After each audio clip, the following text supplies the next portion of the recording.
start recording. Alright guys, what's up? So today we are going to be comparing the Smooth Q gimbal to the DJI OSMO, and I am using a GoPro 5 to record my portion. And inside here we have the DJI OSMO killer by only price, and at $25 for these cases, how can you not? I agree. So, I have one. this is the Zhiyun Smooth Q. And what this is Zhiyun crane.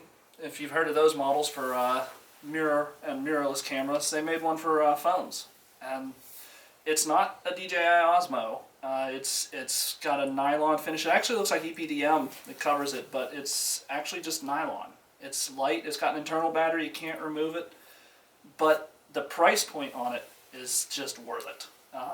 $139 in some areas, down to $120. You just put your phone in it, just like the DJI OSMO Mobile. Does it screw on the back? Yep. No, it's spring-loaded. This actually, you loosen this, and let me get the phone out of the cradle here, and you can switch to Portrait? landscape or portrait. Yeah, that's what the DJI OSMO 2 was talking about. Even though this one will already do portrait. Yeah, it's kind of a useless hack too, because once it's actually, at least with the V20, when it's level, it's whacking the bottom of the thing. So it's entirely useless. But I guess the story goes that these handheld mobile gimbal stabilizers are getting really big in China for just personal vlogging. And it's like, you know, we have selfie sticks in America. They have these.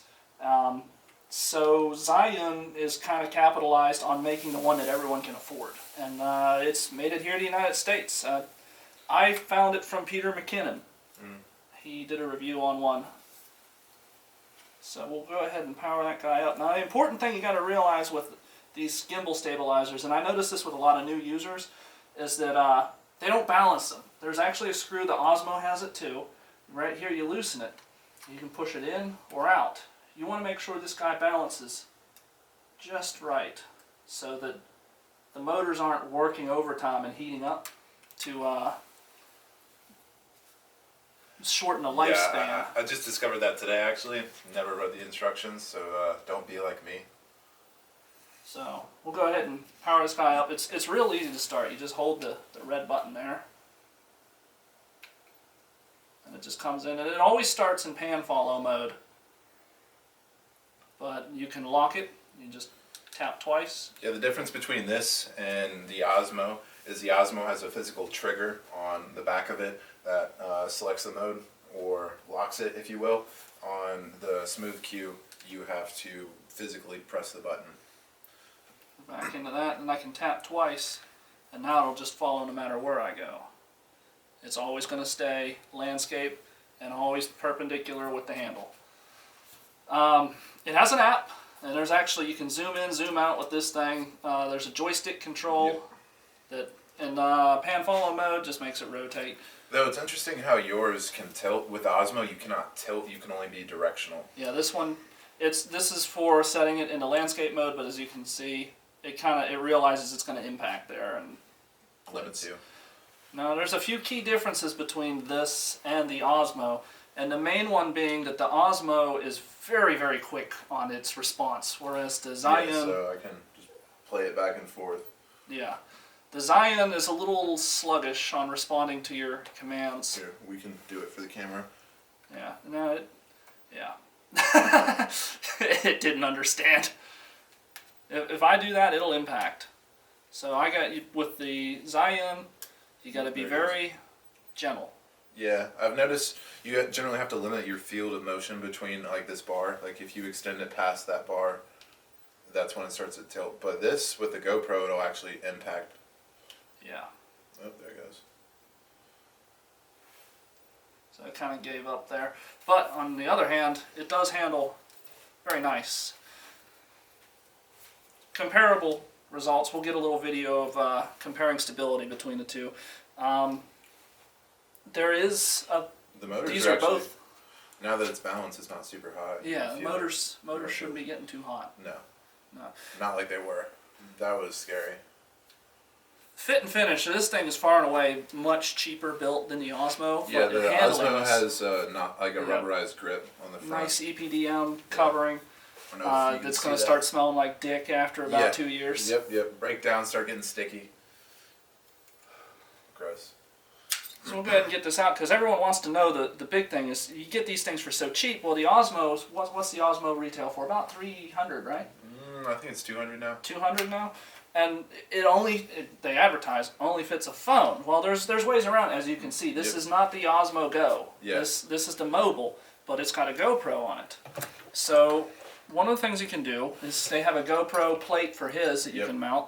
Though this technically isn't compatible, so when I turn it on, they do make plates that are compatible, but I have to physically block the sensor when turning it on to trick it into accepting the GoPro, because if I do not, it will detect it for about 5 seconds or less.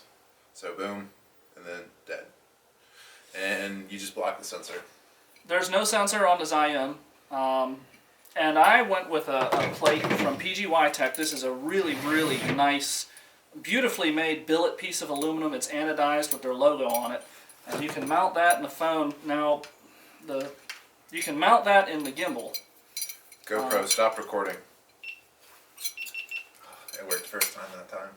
I do not have a GoPro. I actually use SJ cams, fake scam cams. I mean, you still get good quality with them. It's nice. You This, can't beat the price, especially the if you want to treat them SJ6 with trash. Legend uses the same sensor as the Hero 3. So it can shoot 1080, 120, no problem. At what frame? 120. Oh, sorry. I don't know why. It claims 4K at 24 frames per second 4K, but it's fake. It's a cropped setup. It's not Like real. it's scaled. Yeah, it's not real 4K. But with the PGY Tech, you use this mount to simulate the weight of a phone. It weighs about 117 grams, which is about what a phone weighs. Compared to the 100 grams of this setup, this imitation plate I got. But you just go ahead and set that guy in there, make sure it's balanced, power it up, and it'll do its thing. There you go. And it gives you a little step right on the side there for you to switch these guys on. So now you're able to record, and unfortunately you get a little bit of you get that in a shot with the wide angle, but it looks pretty good otherwise, and it's very that's smooth. really nice. Yeah, it tracks all right. So,